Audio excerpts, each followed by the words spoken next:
gue mau kasih tahu satu motor di tahun 2016 ini motor kurang laku, jadi bekasnya nggak banyak. Ini motor cocok buat lo yang badannya di bawah ideal, maksudnya buat yang kurus, oke? Ini adalah salah satu motor yang gue rekomendasiin buat kalian semua, yaitu Honda Sonic 160 Spartan Black 2016. Jadi motor ini kita mulai dari desainnya dulu. Desain Honda Sonic ini Ayago banget. Kenapa gue bilang Ayago? Ayago tuh mulai di Yamaha Tiara ya, setahu gue Yamaha Tiara, Suzuki Satria. Jadi kalau dari model desain, Sonic ini masih model Ayago dari Honda yang terbaru. Kenapa gue bilang terbaru? Karena sampai 2024 di video ini direkam, motor ini belum ada facelift dari Honda AHM. Mau Honda mana juga nggak ada sih. Lalu yang gue mau lanjut adalah model motor ini adalah motor Ayago, bukan yang versi lebar. Kalau lu lihat bagian FU tuh bisa dibilang model Ayago yang melebar. FU-FI, FU Barong, FU mana, dia ngasih kesan yang sedikit lebar. Kecuali FU yang model lampunya kayak tiang Ultraman tuh, itu modelnya dibikin ramping. Ada salah satu lagi yang motor jarang, yaitu FU Baby Star gitu ya. Jadi FU yang Star. Jadi itu 125 cc, bukan kopling tapi bebek. Kita balik ke Honda Sonic lagi. Jadi dari Honda Sonic ini, model headlamp dari motor ini tuh seperti apa?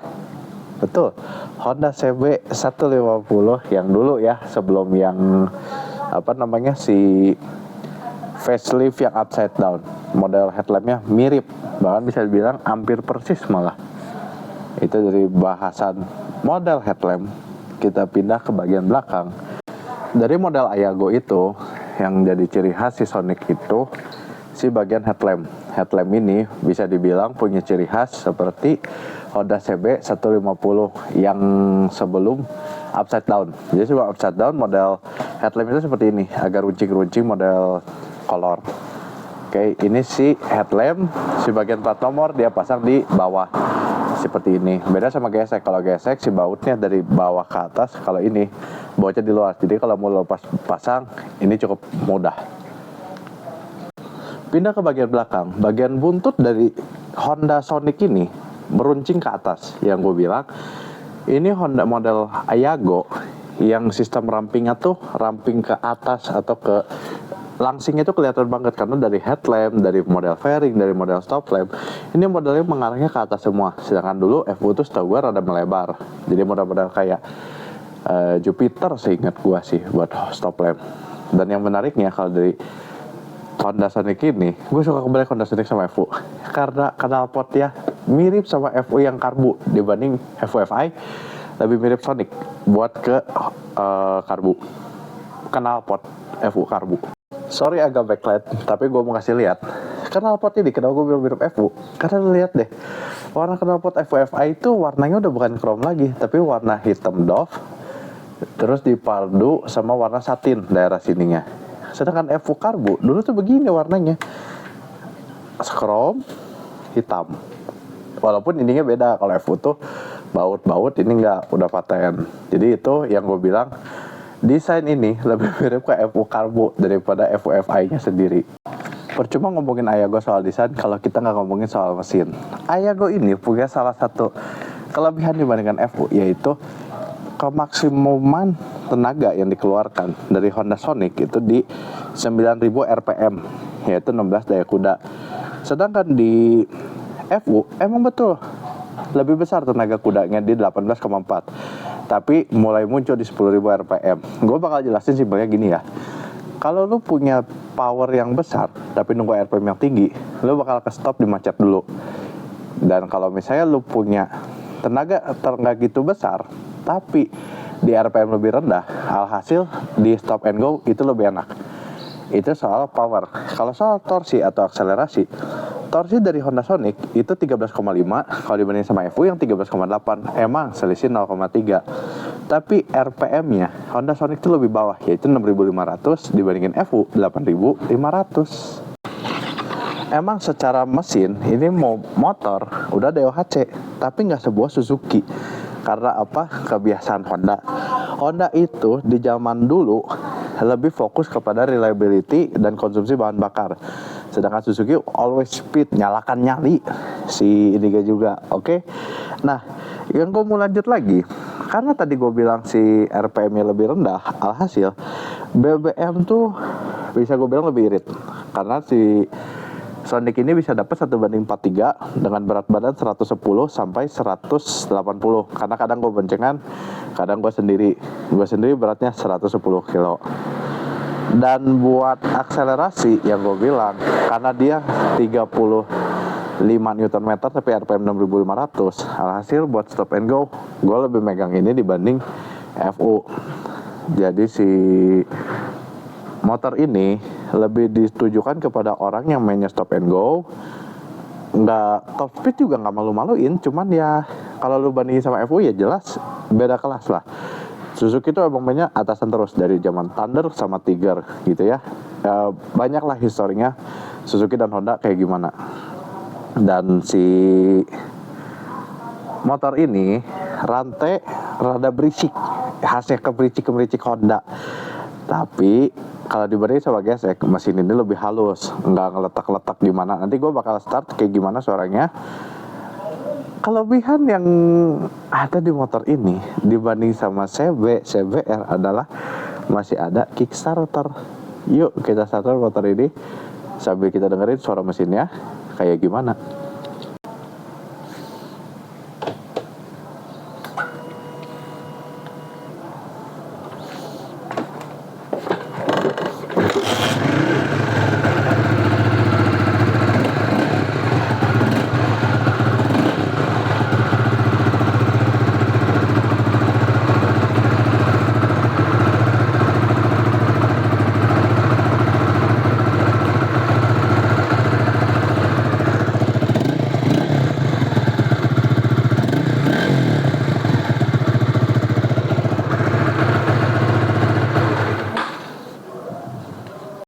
Ngomongin kelistrikan, motor Honda itu jarang kena masalah di kelistrikan, yaitu di kabel ya.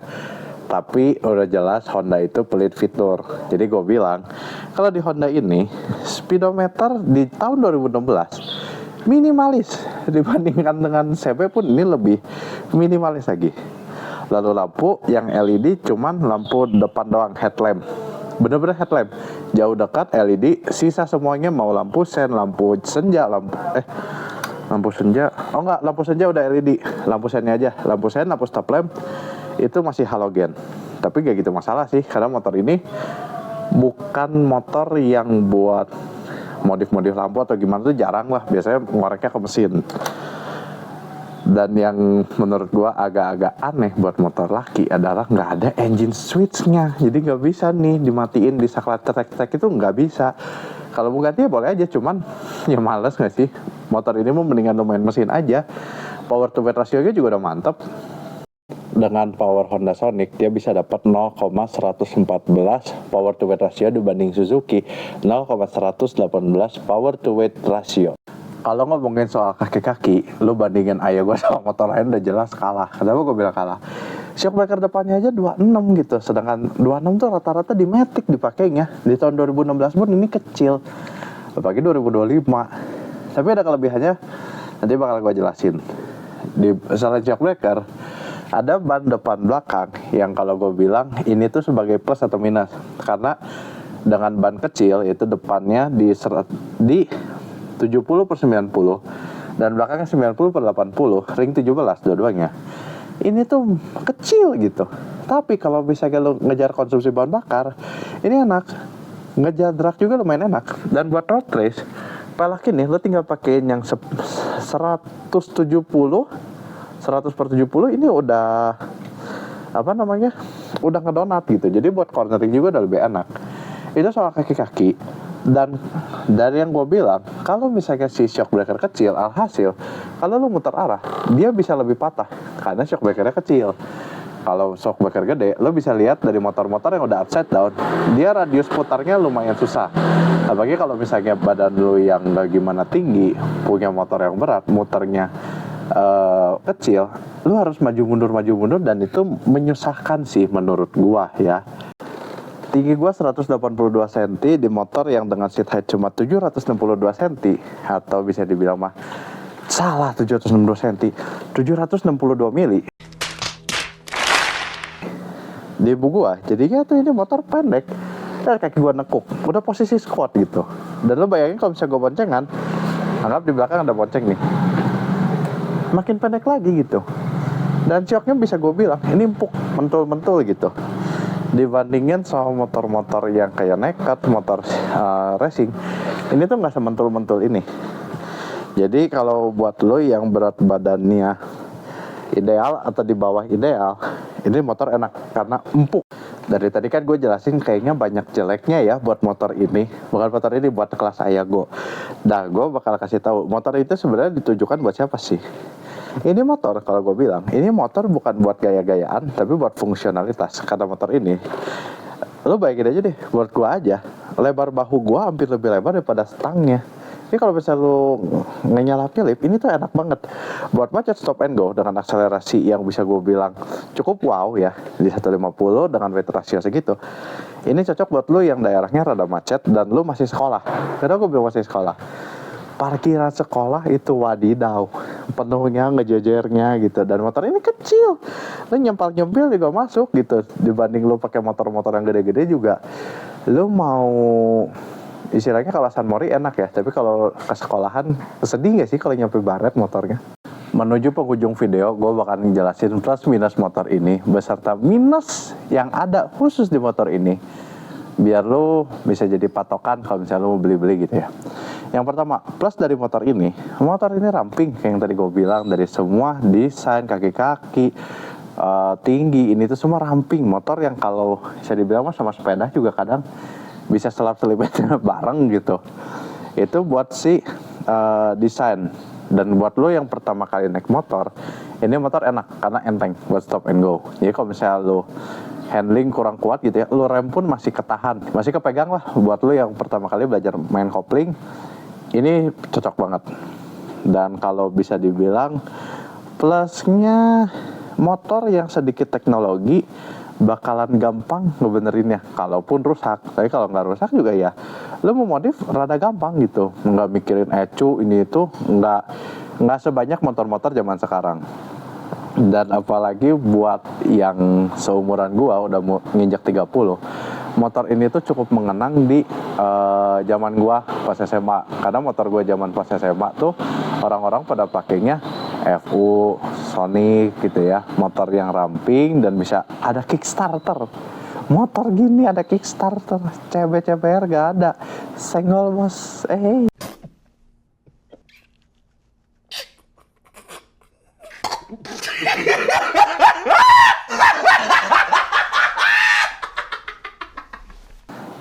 Nah, si pajak juga murah, masih 200 ribuan. Karena kan motor 2016 atau motor lama tuh murah-murah pajaknya. Gue ngomong minusnya. Minus di motor ini, joknya serodotan. Ya kalau misalnya lo ngerem, nyut-nyut ke bawah gitu. Tapi ini bakalan lo terbiasa kalau lo udah pakai 2-3 hari. 2-3 hari lo bakalan, si bagian ini tuh udah mulai bisa nahan gitu, biar lo nggak nyerodot banget ke depannya. Lampu depan belum full LED, bukan lampu depan, semua lampunya yang LED cuma headlamp doang, sisanya halogen.